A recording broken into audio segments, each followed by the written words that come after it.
Assalamualaikum warahmatullahi wabarakatuh.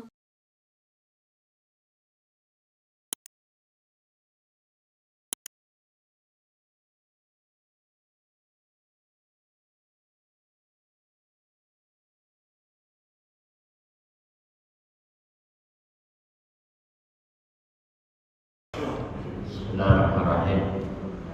Ya Rabbi bil Mustafa balligh maqasidana waghfir lana ma madha ya wasi'al karami.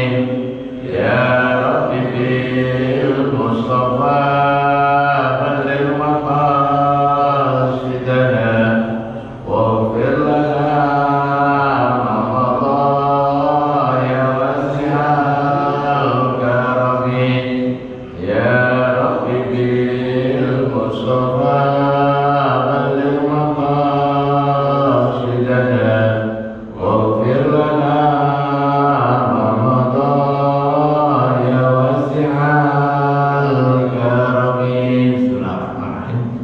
Assalamualaikum warahmatullahi wabarakatuh. Waalaikumsalam warahmatullahi wabarakatuh. Bismillahirrahmanirrahim. Alhamdulillahirabbil alamin wassalatu wassalamu ala asyrofil anbiya'i wal mursalin wa ala alihi wa washabihi ajma'in. Rabbi shrah li sadri wa yassir li amri wahlul 'uqdatam min lisani yafqahu qawli wa ba'du.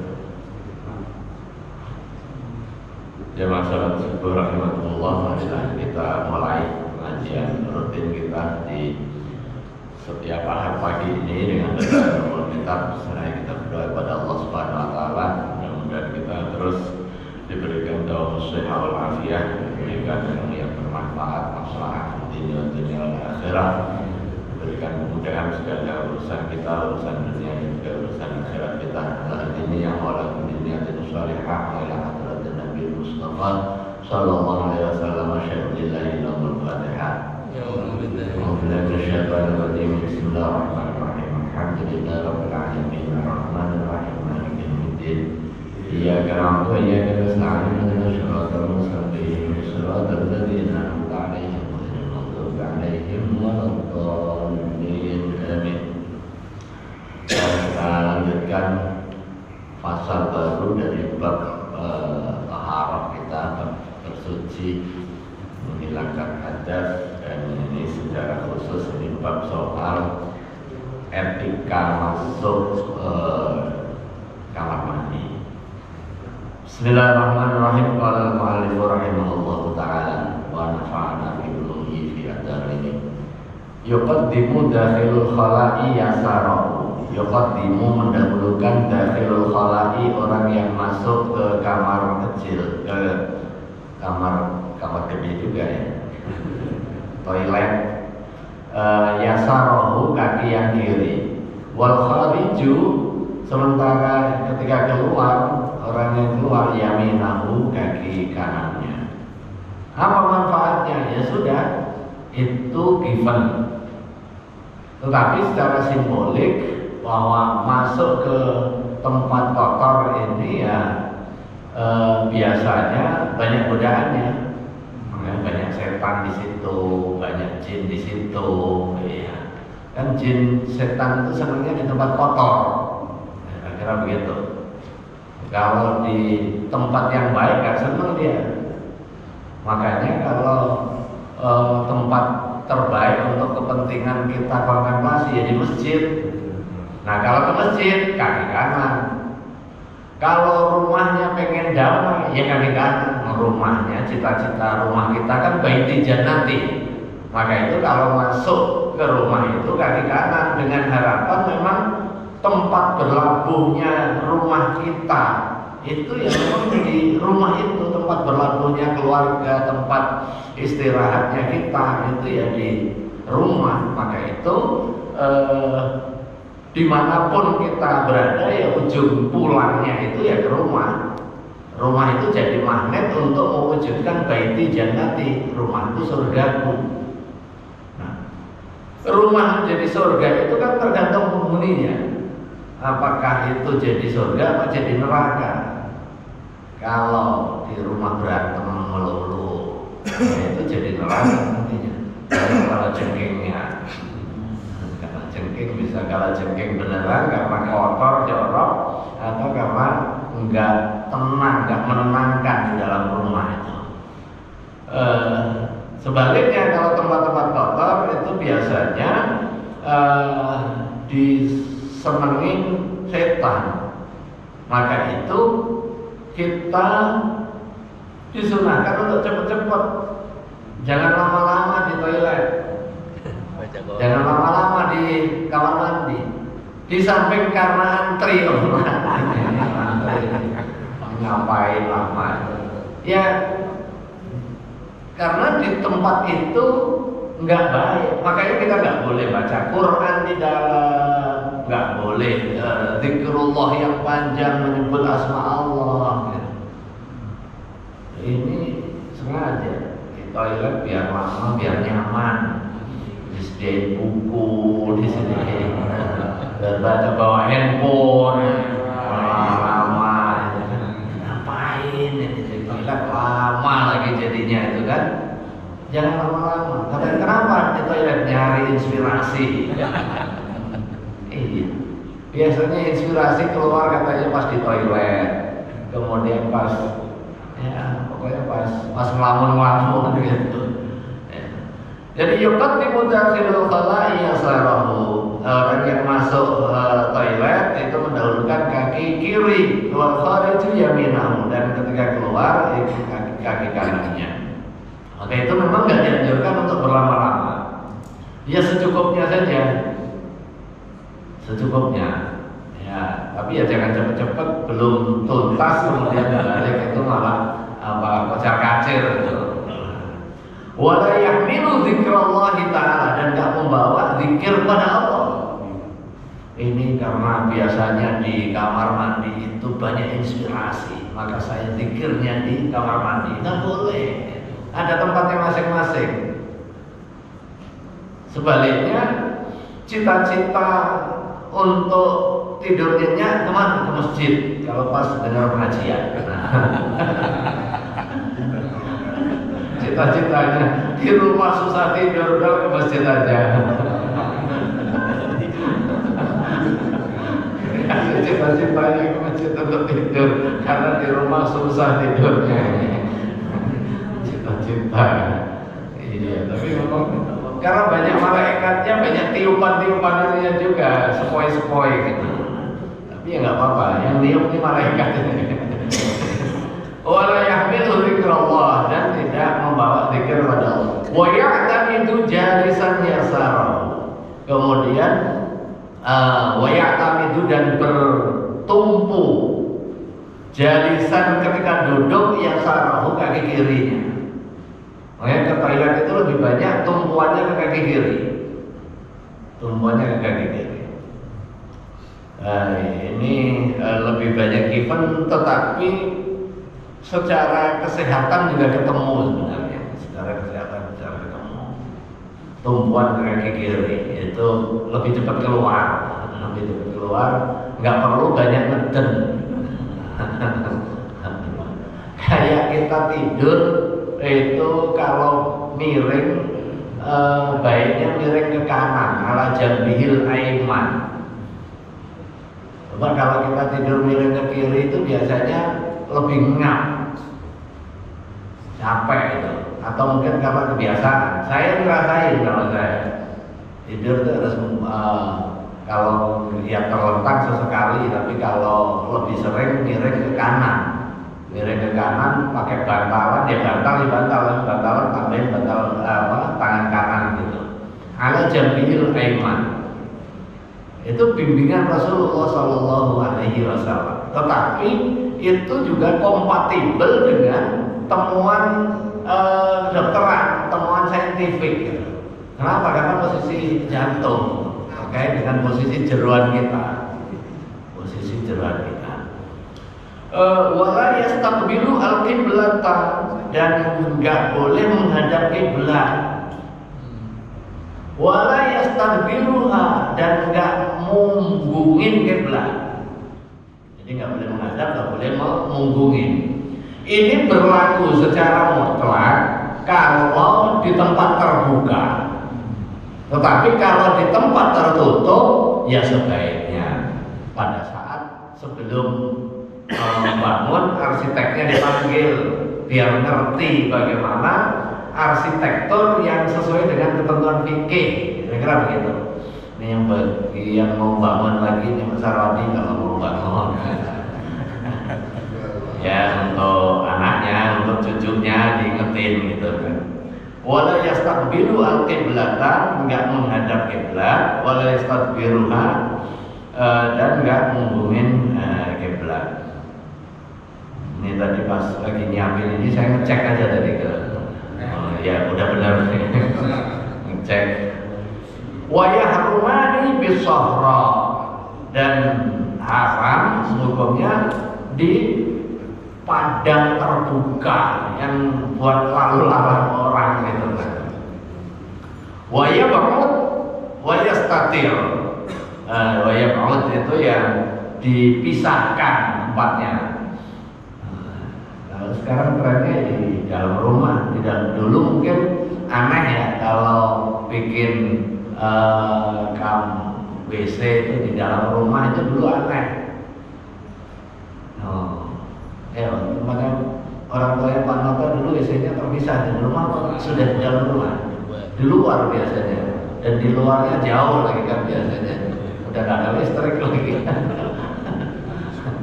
Ada juga yang nggak punya jamban, bahkan sampai sekarang di beberapa kampung tuh nggak punya jamban. Dia jambannya itu paling panjang sedunia, itu dia di sungai. Kalau pagi itu baris itu, ya, itu juga nggak bagus juga sih, kan mencemari. Waya statir dan tertutup, jadi tertutup. Ini zaman dulu aja ini sudah diberikan etika, waya statir. Sekalipun itu sudah biasa yang WC sepanjang sungai itu, ya kalau nggak istitar itu ya nggak dibolehkan. Ya. Ini lebih bersifat etis. Wala yaqulu fi ma'in raqidin. Wala yaqulu, dan jangan kencing fi ma'in raqidin, di air yang menggenang. Air yang enggak mengalir, air yang menggenang. Tapi kalau air yang di kloset itu kan air untuk mancing aja, setelah itu kan disiram terus muter ya. Posisinya menggenang yang yang bisa mencemari, karena terkait dengan pelajaran kita sebelumnya, air sedikit itu begitu kena najis menjadi mutanajis. Tapi kalau banyak, sekalipun nanti terkena najis, sepanjang nggak berubah warna, nggak berubah rasa, nggak berubah bau, maka itu nggak mengubah status kesucian air. Di samping juga mencemari ya. Wajuhrin, dan batu di misalnya bangunan kita kencingin. Dengan biasanya di halte-halte yang tempat peristirahatan yang zaman jahiliyah dulu itu, truk-truk itu yang ada tulisannya macam-macam itu di belakangnya, tunggu jadamu, sama lagi ingat rasanya apa gitu kan. Biasanya di tempat-tempat berhentian itu pesing, terus di rest area dulu, tapi alhamdulillah ada perbaikan terus. Ini kalau dulu zaman kita naik bus misalnya di rest area itu gak betah lah kita. Tapi saya pikir-pikir mungkin karena pendidikan kita juga. Dulu itu saya SD, itu begitu bel masuk, orang berebut gak langsung masuk ke sekolah, gak masuk ke kelas, tapi ke belakang sekolah, kencing panjang-panjangan gitu. Mana dulu itu? Itu sampai kelas 3, kelas berapa itu sampai ada. Jadi berebut gak langsung masuk kelas, tapi berebut ke belakang sekolahnya, itu kencingin tembok itu panjang itu, jadi panjang-panjangan bisa gitu. Dan gurunya oke-oke aja gitu. Iya. Emang juga terkait dengan habit ya, kebiasaan dan juga pendidikan. Dan kebiasaan itu bisa dipaksa. Nah ini pelajaran penting juga.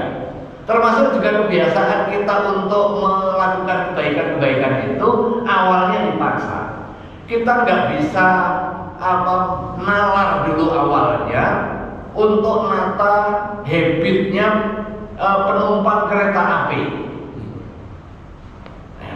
Penumpang kereta api nggak mau antri, kemudian penuh naik di atas, dan itu sudah bertahun-tahun. Ditambah lagi infrastrukturnya ini nggak mungkin juga ini tahu kalau satu pintu di mana semuanya kebuka, nggak kepikir gitu.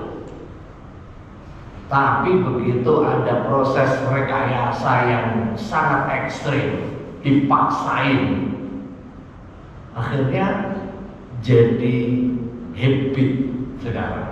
Orang nyerobot antri itu malu, ya kan? Malu. Kalau dulu enggak, kalau perlu yang naik ditarik untuk mundur, jadi pegangan, bukan narik mencemakai, tapi jadi pegangan gitu. Kemudian naik TJ ini, ya kan TJ sekarang saya melihat kan antri panjang untuk mau naiknya itu.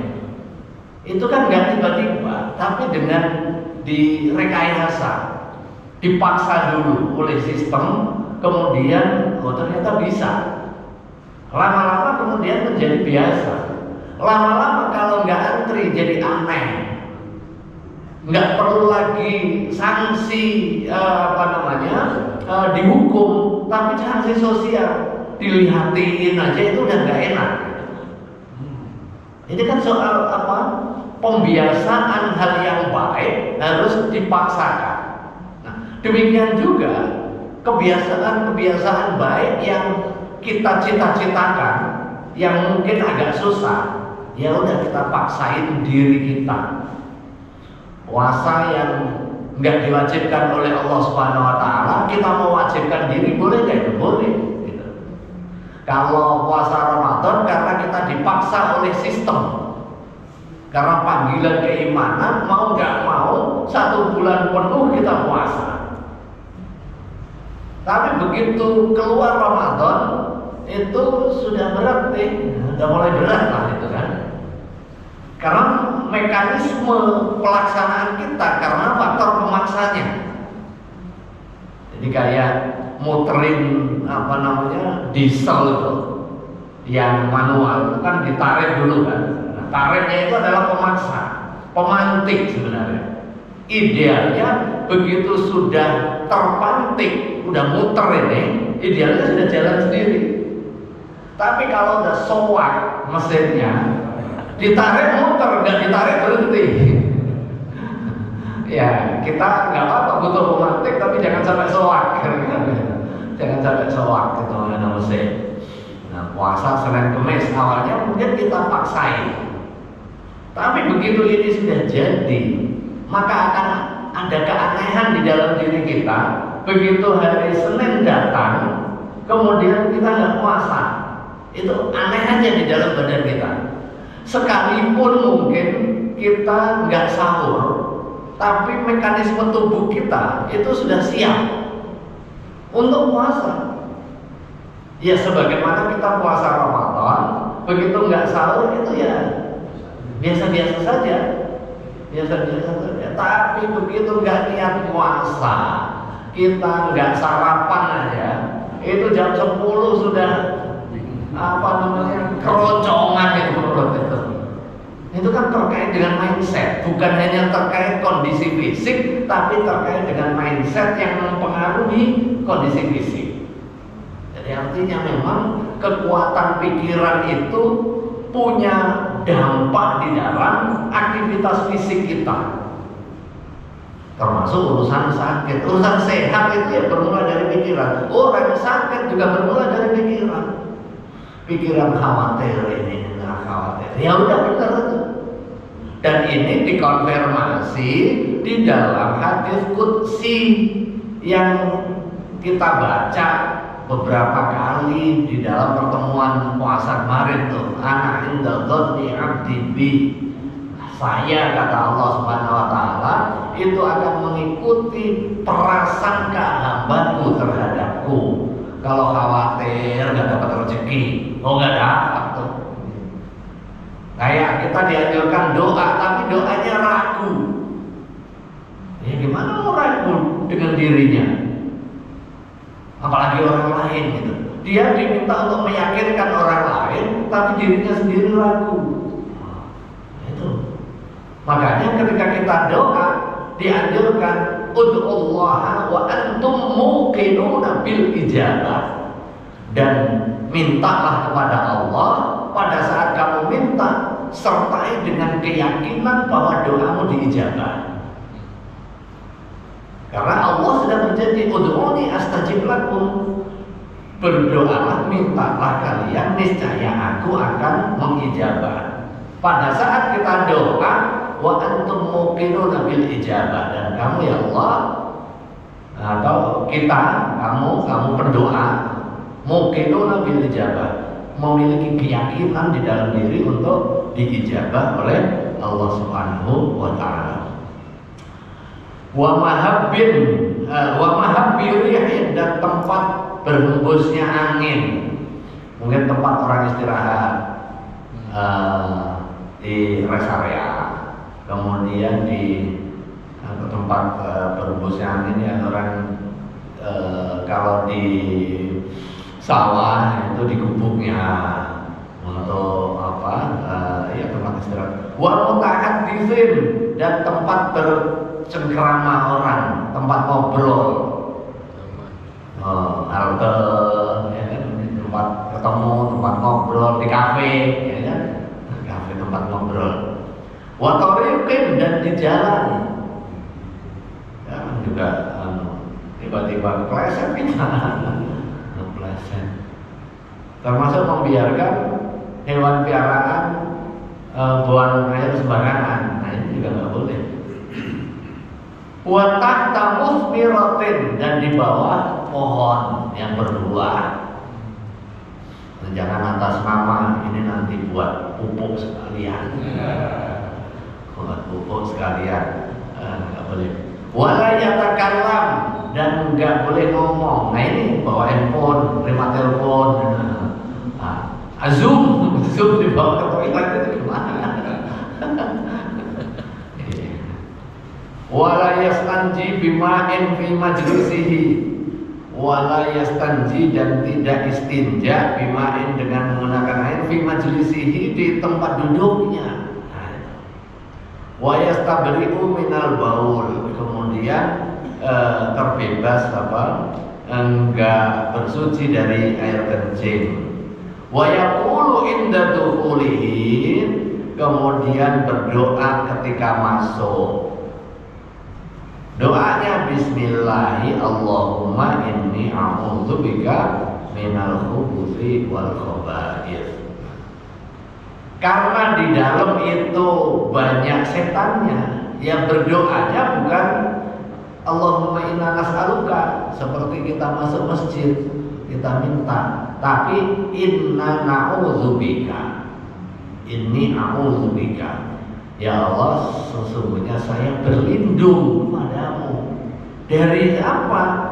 Dari minal khubuthi wal khaba'ith, dari setan laki-laki dan perempuan. Jadi kita berlindung, memang benar ya, banyak godaan kalau di kamar mandi itu biasanya. Godaan berlama-lama itu bagian dari godaan. Dan ngapain kamu cepat-cepat dilama-lamain? Maka itu ini seperti makan aja. Kalau makan itu kan jangan makan sebelum lapar, berhenti sebelum kenyang. Nah, ini ke toilet juga begitu. Jangan ke toilet sebelum pengen. Ini ke toilet ngapain? Cari inspirasi. Cari inspirasi sambil ngerokok gitu. Cari inspirasi, kemudian syukur-syukur nanti ini susah nih keluar BAB-nya. Ini biasanya kalau nongkrong dulu Kalau itu dibiasakan, akhirnya jadi terbiasa juga. Harus lama, baru kemudian terdorong. Ini kan sistem pencernaan kita ini juga akan dipengaruhi dengan pola pikir kita.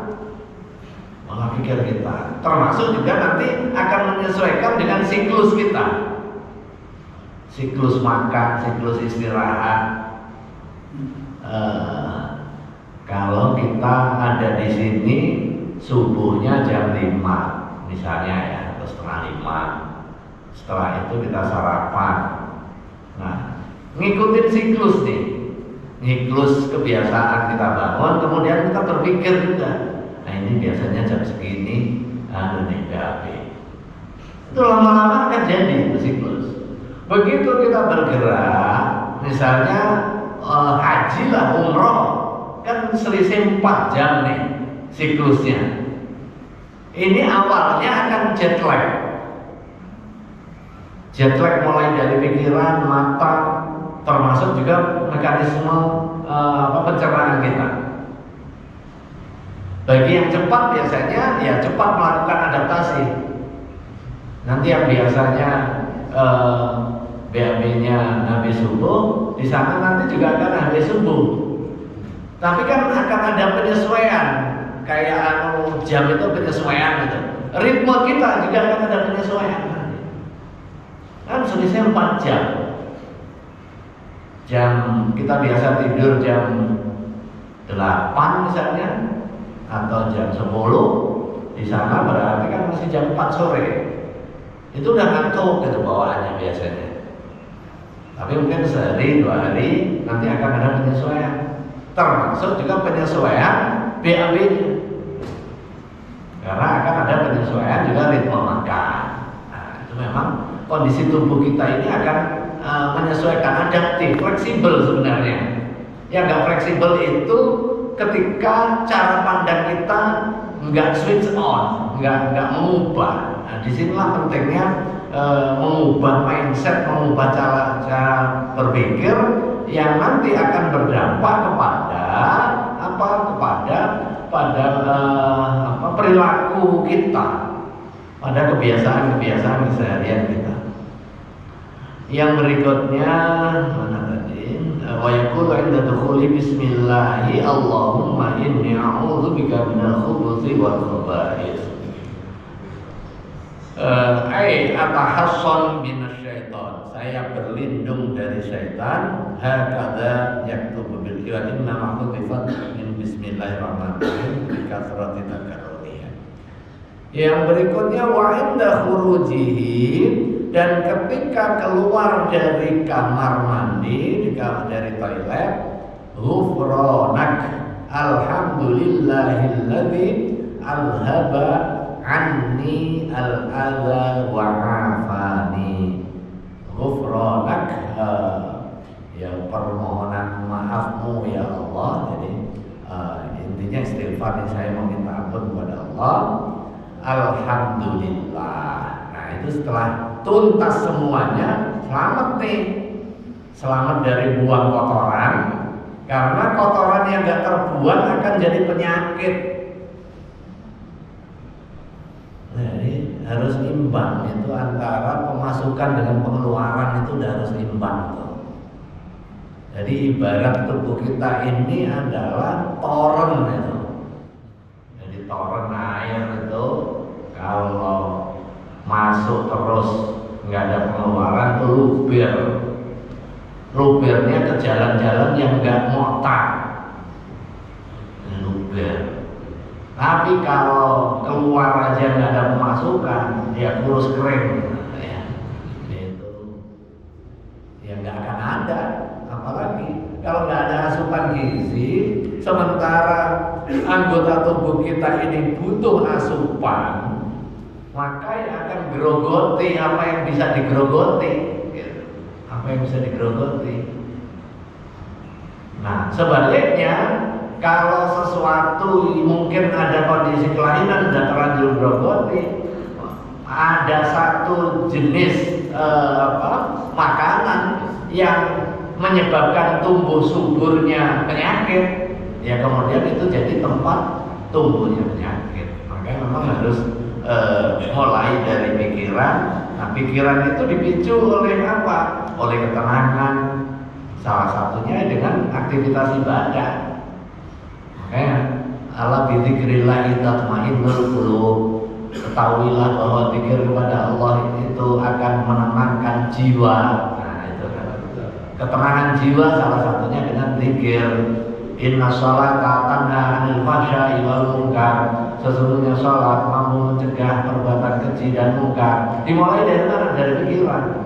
Perbuatan itu dari pikiran dimulainya. Pengendali aktivitas fisik itu dari pikiran. Maka itu ketika ada orang terganggu saraf-saraf pikirnya, nggak connect dia dengan pikiran, nggak connect dengan aktivitasnya. Karena ada konslet, ada gangguan. Pengendali gerak tangan itu ya dari pikiran. Dari pikiran otak nih lah, otak lah yang memikir nih. Otaknya keganggu, mungkin punya keinginan, tapi nggak nyambung. Mungkin tidak begitu. Orang stroke, orang Parkinson, yang mungkin keganggu saraf-sarafnya. Bisa posisi tipis, bisa posisi banyak. Nah, ini akan mempengaruhi order kepada anggota fisik. Makanya ya memang harus hati-hati. Bermula dari pikiran. Nggak sedikit orang yang menurut dokter itu divonis, tapi karena dia punya optimisme, kemudian dia punya pikiran yang sehat, punya pikiran yang optimistik, sehat. Memang bermula dari pikiran. Ya, jangan banyak utang. Biasanya kalau banyak utang itu pikiran yang berat. Gitu. Maka itu kita juga dianjurkan untuk berdoa itu. Allahumma inni a'udzubika. Masuk kategorinya kita diminta untuk minta perlindungan dari apa? Dari jeratan utang. Min ghalabatid daini. Nah, itu kan. Allahumma inni a'udzubika min ghalabatid daini wa qahrir rijal. Wa qahrir rijal ini dibelenggu oleh orang. Dibelenggu oleh orang itu bisa karena hubungan kuasa, karena kita mungkin minta bantuan kepada orang, kemudian orang itu mendikte kita. Nah, itu bagian dari tahrir rijal. Berarti kita nggak cukup merdeka. Atau kalau punya salah kemudian diintai terus sama orang, nggak merdeka kita. Kamu harus ke sana. Kalau enggak, saya buka ini. Saya buka itu punya kasus macam-macam begitu. Itu berarti ada tahrir rijal di situ, dan kita berlindung dari jebakan utang dan juga itu tadi kendali orang lain,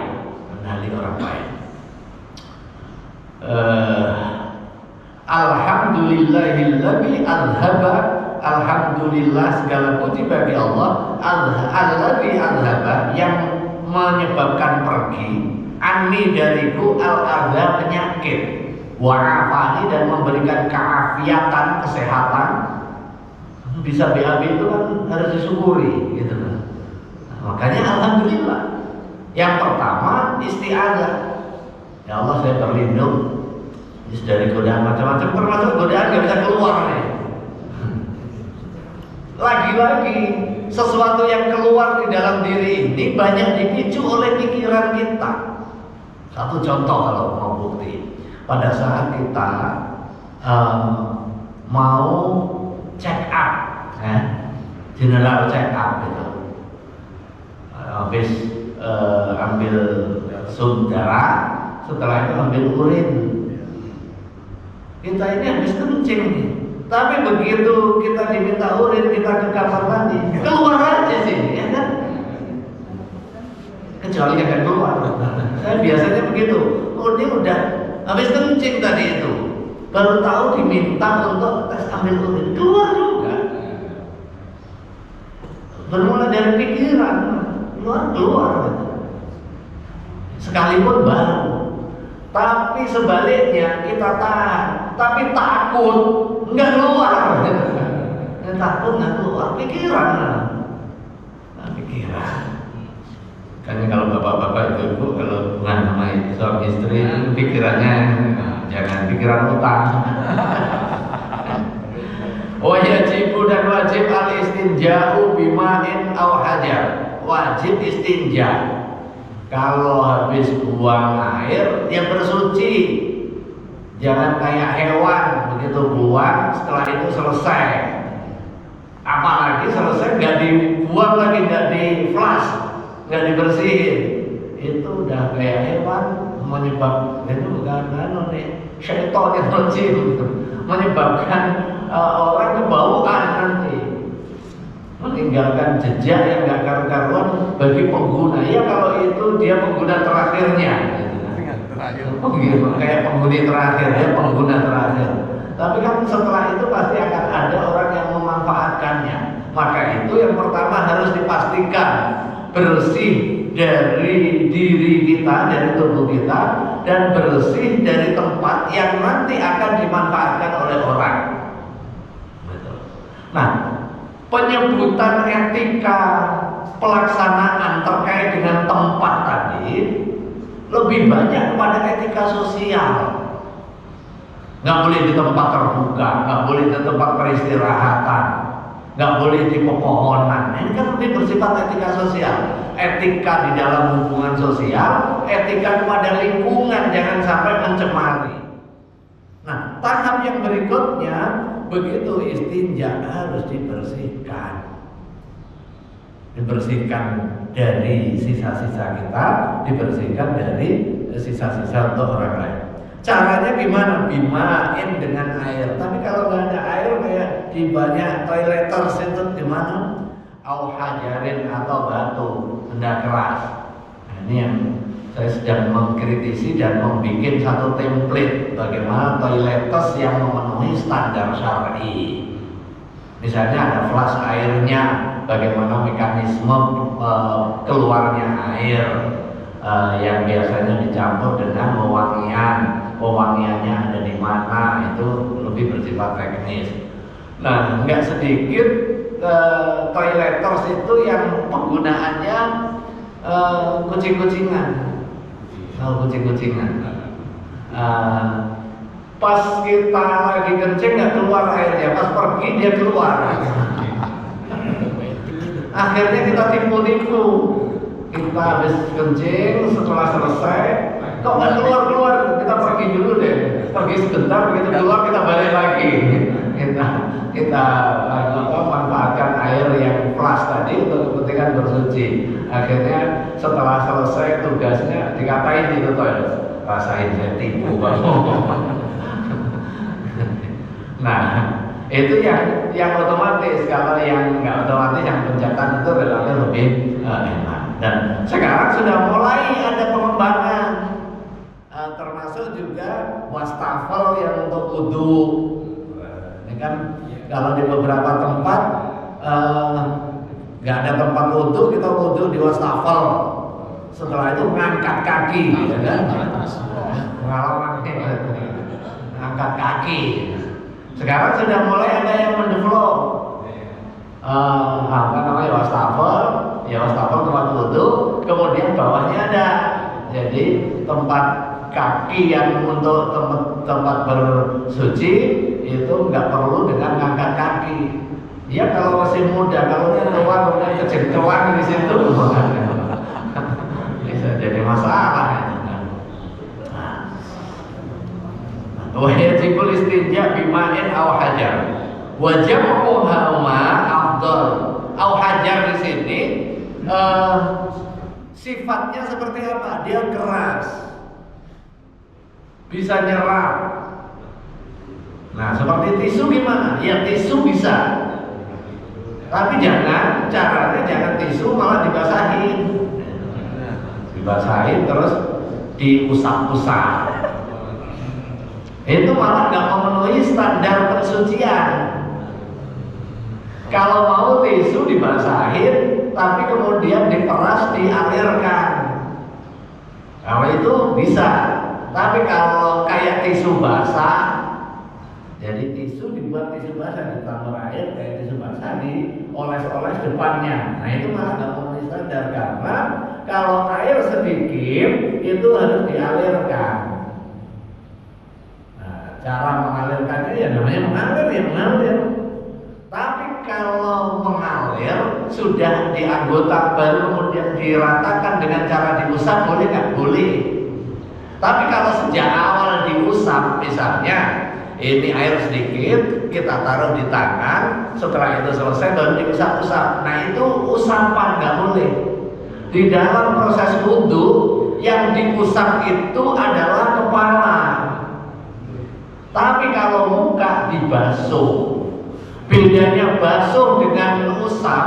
Kalau basuh itu adalah al-huslu, kemudian usap itu al-mashu.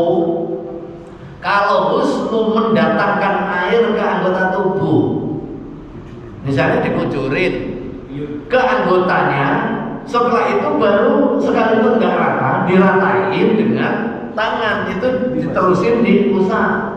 Tapi basuhnya itu adalah dengan mendatangkan air. Nah kalau usap, kita kasih airnya di tangan.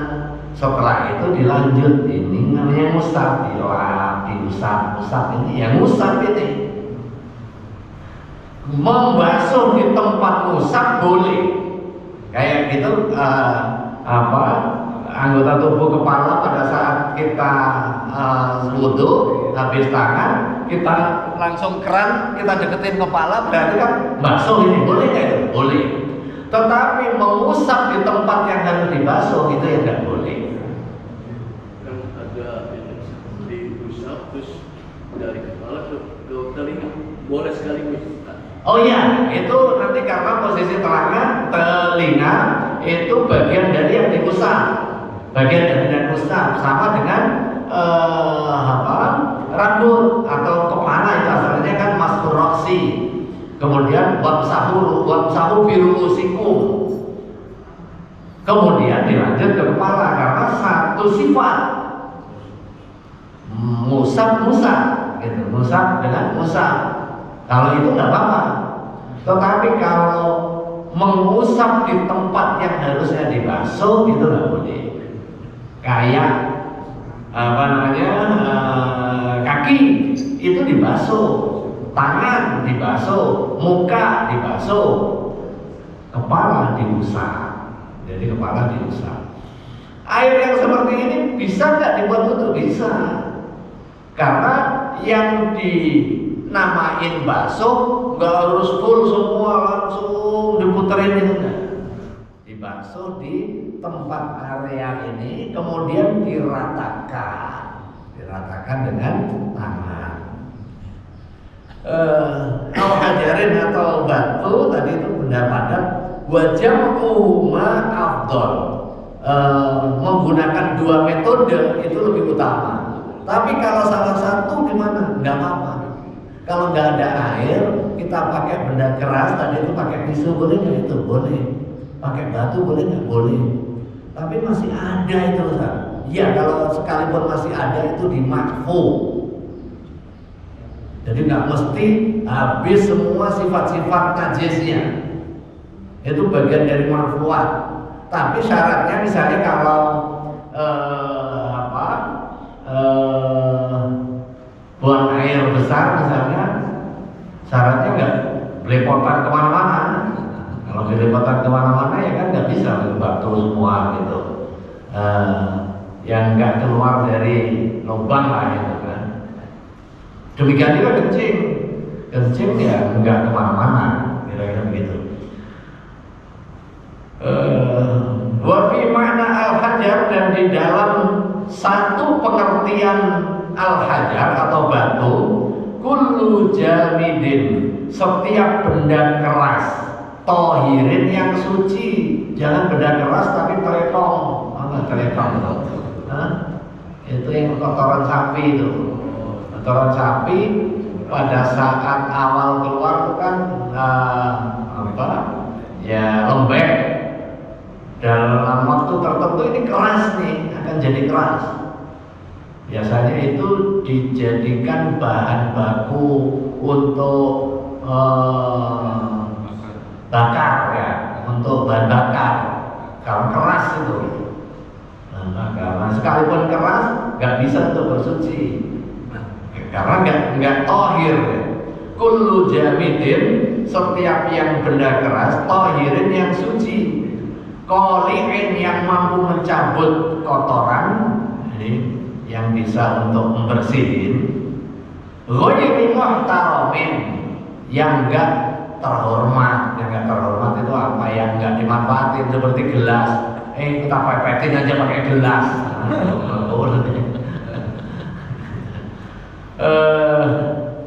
Wajildin tubiho duna ghairihi fil anhar. Kemudian tulang dubiho yang disamak duna ghairihi fil anhar. Jadi nggak boleh juga. Biasanya tulang yang disamak itu kan dimanfaatkan, bisa dimanfaatkan untuk tempat minum. Kalau zaman dulu itu kan tempat minum salah satunya pakai tulang dijahit terus diselempangin, apa istilahnya itu namanya, kayak ya itu buat air persediaan. Itu tuh kuat sekali itu posisinya. Nah itu nggak boleh. Atau dibuat rencananya buat tas, buat sepatu. Ini boleh nggak tulang yang haram dimakan kemudian kita gunakan? Boleh. Seperti apa? Seperti rusa. Kalau rusa halal dagingnya dan halal kulitnya. Kalau rusanya misalnya mati nggak disembelih, kemudian tulangnya diambil, kulit ya maksudnya, kulit jildin itu kulitnya diambil dengan disamak, boleh.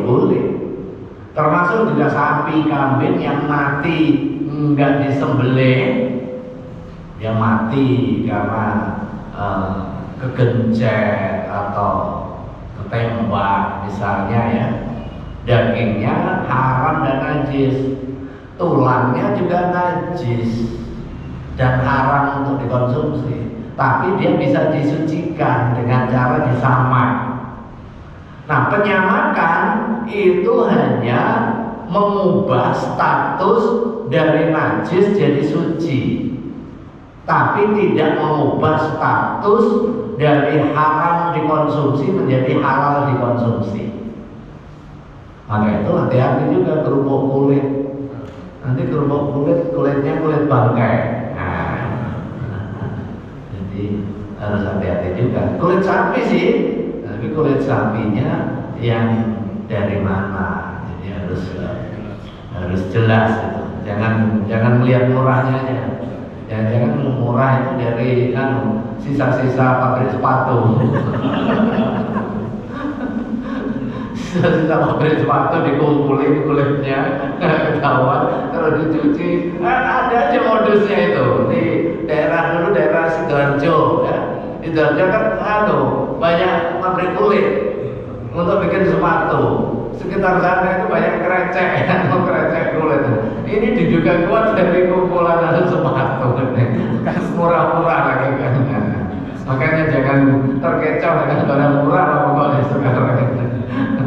Apalagi harganya sampai 2-3 kali lipat, nggak masuk akal gitu. Demikian juga ayam nih. Kalau ayam normalnya harga 50.000 misalnya, ini kok harga cuma 20.000, ini mencurigakan malahan. Jangan digunakan untuk kesempatan. Jangan-jangan tiren itu, apa namanya, mati kemarin. Yang berikutnya wasyartul hajari, syaratnya batu Allah yajifa an-najasu, hendaknya tidak kering najis itu, wala yang takil dan enggak berpindah, wala yakrau ajnabiyun dan tidak orang lain tidak memanfaatkan lagi. Jadi begitu benda yang sekira orang lain enggak memanfaatin lagi, kalau pakai tisu jangan habis dipakai dikembalikan di tempatnya. Jadi harus dipastikan dibuang. Walau nadar, sekalipun jarang, awin tasyara fawqal ada atau tersebar di atas kebiasaan. Walam yujawis sofhatahu dan enggak walam yujawis dan tidak melampaui sofhatahu area tempat kalau kencing ya area tempat kencing. Kalau yang belakang ya enggak melampaui tempat keluarnya itu. Wahasyafatahu, kalau sofhatah itu yang belakang lingkaran itu. Wahasyafatahu dan ujung alat kemaluan. Jaza al-hajaru fil azhar, maka boleh menggunakan batu. Wajibu salasu masahatin dan wajib diulang 3 kali. Jadi 3 posisi lah itu kalau menggunakan istinja dengan benda padat. Istilahnya ini biasanya kalau istinja itu dengan air, kalau dengan benda padat namanya istijmar. Tapi dua-duanya merujuk kepada proses bersuci. Walau bi atrofi hajarin, sekalipun dengan ujung-ujung. Jadi satu tisu atau satu batu keras bisa, tapi dengan posisi sudut yang berbeda. Sudut yang berbeda. Walau bi atrofi hajarin, sekalipun dengan pojok-pojok batu yang satu. Fa illam yunqa wajabal inqa'u. Jika seandainya nggak mampu membersihkan, dia harus tetap membersihkan inqa. Wa sunnah al-itar, dan disunahkan al-itar ganjil dari witir. Wa kullu hajarin likulli mahillihi, dan setiap batu untuk setiap tempatnya. Wakila, dan ada yang menyatakan yuwazza'na li janibaihi wal wasat. Yuwazza'na dibagi li janibaihi untuk 2 ujung wal wasat dan tengahnya. Jadi samping kanan, samping kiri sama tengah. Wa yusannu, dan disunahkan al istinja biasarihi dengan tangan kirinya. Disunahkan. Gimana kalau tangan kanan? Ya gak apa-apa, asal setelah itu dibersihkan. Jangan sampai habis istinja masih ada kotor-kotor, masih ada bau-bau, habis itu makan. Wala istinja alidudin wa ba'irin wa bila lausin bil azhar. Wala istinja, dan nggak perlu. Jadi istinja lidudin pas keluar ulang ya. Bila lausin yang tanpa kotoran fil azhar secara umum. Kalau keluar misalnya ada cacingnya, misalnya cacingnya gerak kemana-mana, yang nggak perlu kalau dia nggak terkena kotoran. Karena pada hakikatnya dia ya suci, dia keluar itu suci. Kecuali dia terkena kotoran. Kalau terkena kotoran, ya kalau mau naik-naik dia dibiarin misalnya, ini kenang-kenangan lah, ini ulat yang hidup di dalam tubuh saya, ini berarti teman saya, gitu kan, mau diabadikan, mau dijadiin teman, mau diternakin misalnya, gitu kan, lalu disucikan dulu. Sama benda padat yang lain, tadi itu cincin yang ketelan misalnya, kalau nggak kecampur apa-apa ya menjadi nggak najis. Tapi begitu keluar dan bercampur, ya dia terkena najis, ya sudah dibersihkan saja. Dan emasnya atau yang kita ditertelan, uang misalnya, koin, ya itu tinggal disucikan dan bisa digunakan kembali. Wallahu a'lam bishawab. Pertanyaan ada? Ini dari Pak Kiai, mohon info. Kamar mandi atau WC apabila sedang tidak digunakan, apakah harus terang, lampunya nyala, dan pintunya harus selalu tertutup? Terima kasih.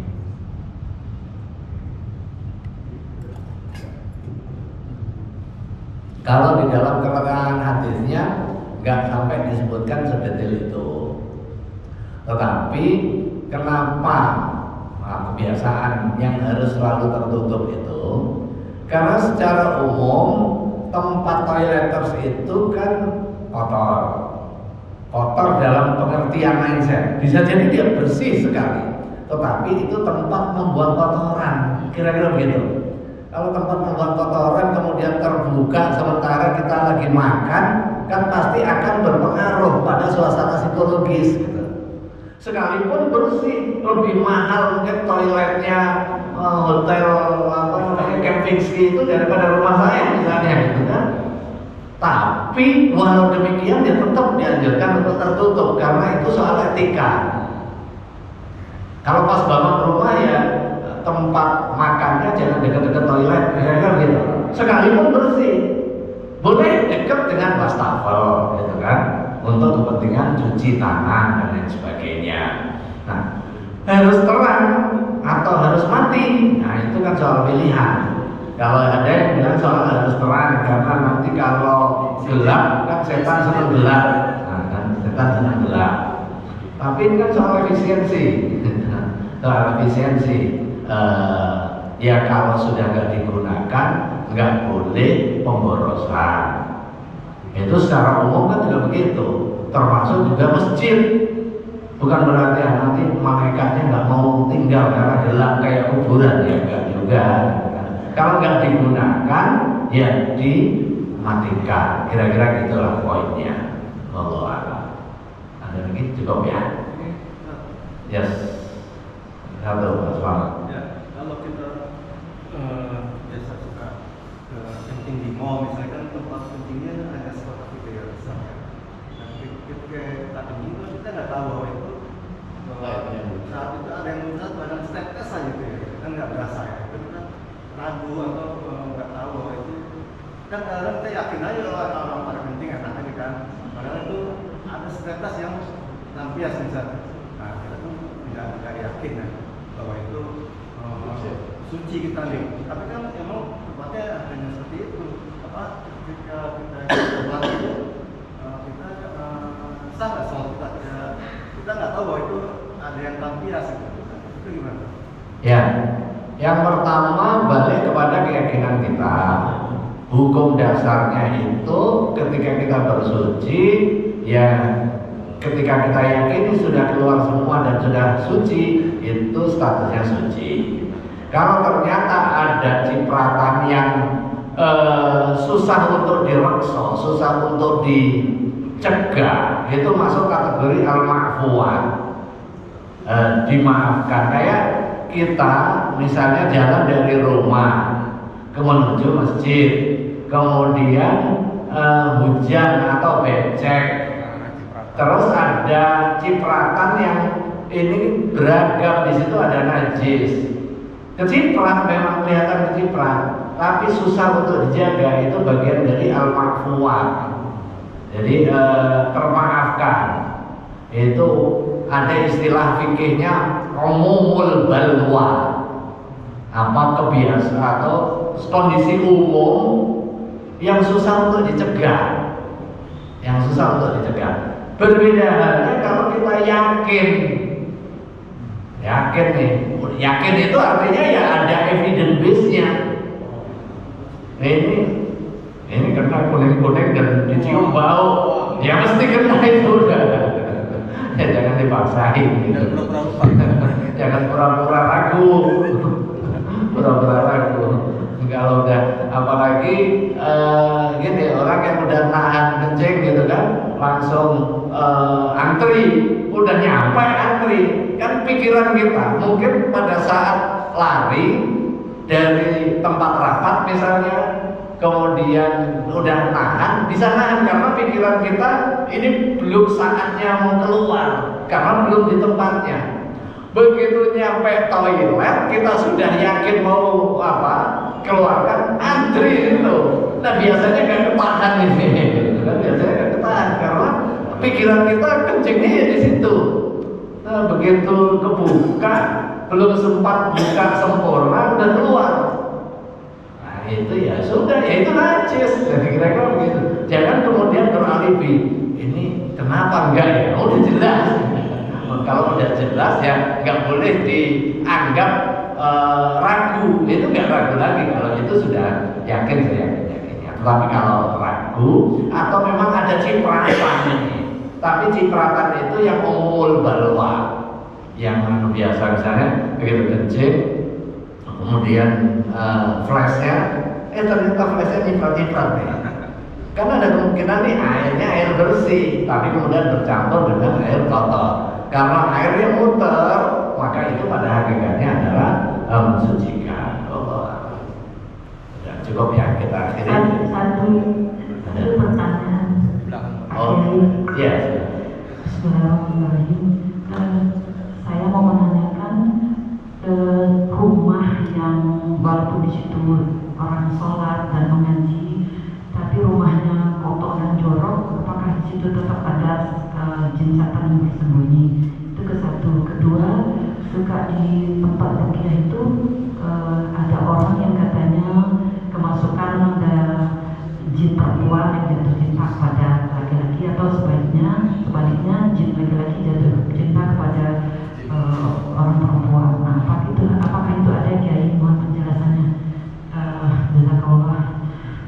Ya, Waalaikumsalam warahmatullahi wabarakatuh. Ya, anjuran untuk bebersih itu bukan hanya sekedar bersih hati atau bersih pikiran, tetapi juga bersih fisik. Diamali dengan aktivitas kita, wudhu itu dengan air yang bersih. Kemudian kencing nggak boleh di air yang menggenang. Artinya apa? Kita pastikan di rumah kita nggak ada air menggenang. Karena apa? Begitu ada air menggenang, di situ adalah sarang penyakit, kan gitu. Kalau ada orang rumahnya ada air menggenang, berarti dia nggak suka bebersih. Kira-kira gitu aja sederhananya. Innallaha jamilun yuhibbul jamal. Sesungguhnya Allah maha baik, maha indah, maha bersih, menyukai keindahan, menyukai kebaikan, menyukai kebersihan. Sementara an-nadhafatu minal iman, kebersihan bagian dari keimanan. Sekalipun mungkin dia nyaman-nyaman saja, tetapi kalau secara sosial mengganggu kanan kiri, ya berarti dia nggak sempurna. Kenyamanan di dalam diri itu kamuflase saja. Karena kebiasaan umumnya orang, kenyamanan itu dipicu dari kebersihan. Orang nggak bersih itu pasti nggak nyaman. Tetapi kalau dia nyaman dalam kondisi kotor dan nggak bersih, berarti anomali. Anomali itu ya di luar kebiasaan. Karena apa? Karena mungkin ya biasanya jorok, kira-kira begitu. Itu harus dipaksa. Sama dengan biasanya nyerobot antrian. Kalau itu dianggap sebagai sebuah kebiasaan, lama-lama ya orang nggak sensitif, biasa aja serobot-serobotan. Tetapi bagi orang umum nyerobot itu nggak banyak, kan gitu. Ada nilai-nilai yang bersifat universal yang disepakati oleh akal sehat semua orang. Kalau jorok pasti nggak nyaman, kira-kira begitu. Oh enggak, belum tentu. Saya nyaman-nyaman aja. Ya itu anomali. Karena apa? Karena dia sudah sekian lama terdoktrin di dalam kebiasaan buruknya bahwa jorok itu nyaman, kan gitu kan? Sama dengan pemabuk. Kalau hidup di lingkungan pemabuk, ya udah mabuk itu biasa. Nggak ada sensitivitas lagi. Sama dengan kotor, ya karena orang yang biasa tongkrongan di tempat rokok misalnya, dia biasa aja lah kumpul aja. Tapi kalau orang nggak biasa, aneh. Dulu di terminal-terminal biasa, sekarang orang rokok di halte dilihatin. Nah itu. Maka agama menjadi salah satu fungsi rekayasa sosial menuju kebaikan, agent of social change. Nah itu dimulai dari mana? Ya dari rumah tangga, termasuk kebiasaan-kebiasaan kita. Yang kedua tadi apa ya? Jadi jin, ya. Yang pertama kita mengimani al-ghaibiyah, mengimani hal-hal yang gaib, termasuk juga jin. Itu ada, ya ada. Itu makhluk Allah, iya makhluk Allah. Bahkan jin pun juga diperintahkan untuk beribadah kepada Allah Subhanahu wa taala. Makanya ada jin muslim, ada, gitu kan. Cuma kita nggak perlu tahu detil-detilnya, kira-kira begitu. Kita cukup beriman. Kan wa ma khalaqtul jinna wal insa illa liya'budun. Ini informasi Qur'ani, informasi dari Al-Qur'an. Wa ma khalaqtul jinna, dan tidaklah aku, kata Allah, menciptakan jin wal insa dan manusia illa liya'budun, kecuali untuk beribadah padaku. Nah, jin gimana cara sholatnya? Udah itu urusan ghaibiyah itu. Ada nggak yang kerasukan? Ada, kerasukan jin itu ada juga. Makanya ada namanya ruqyah syariah, ya, ruqyah. Kemudian kita minta perlindungan minal jinnati wan nas, dari godaan jin dan juga manusia. Termasuk juga manusia ada penggodanya. Iya ada. Jangan-jangan malam itu ibu-ibu jin laki-lakinya teman kuliah dulu. Bisa aja itu yang goda adalah anas, gitu kan. Ada juga jin, benar ada. Maka itu kita perlu berlindung. Salah satu mekanisme perlindungannya kita baca surah Al-Mu'awwidzatain. Al-Mu'awwidzatain itu Al-Falaq wan Nas.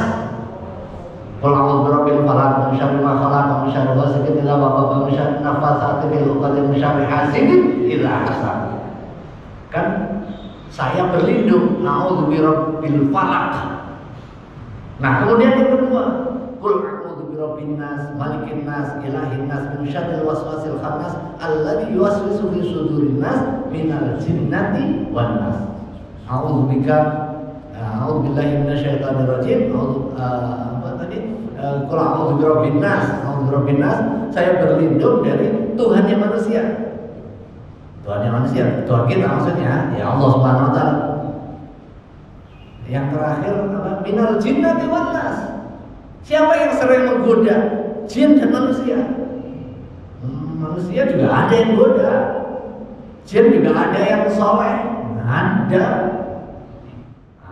Maka itu ya, salah satu mekanisme pertahanan batin kita itu baca surah Mu'awwidzatain. Nah, ada nggak? Ada, Bu. Jadi yang jin laki-laki goda perempuan, jin perempuan godain laki-laki, ada nggak? Ada. Ya, enggak jin manusia juga ada. Kira-kira begitu. Kita juga perlu benteng, perlindungan diri. Wallahu a'lam bishawab. Al-Fatihah.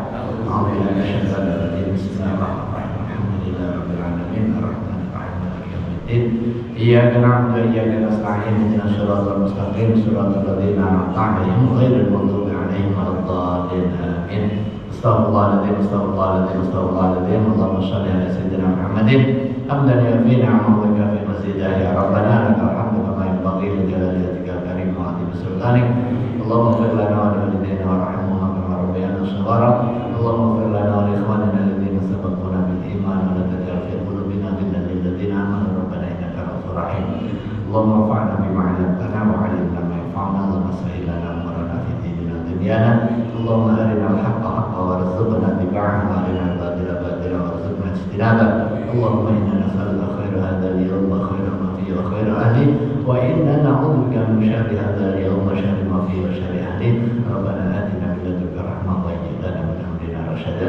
Rabbana atina fid dunya hasanah wa fil akhirati hasanah wa qina adzabannar.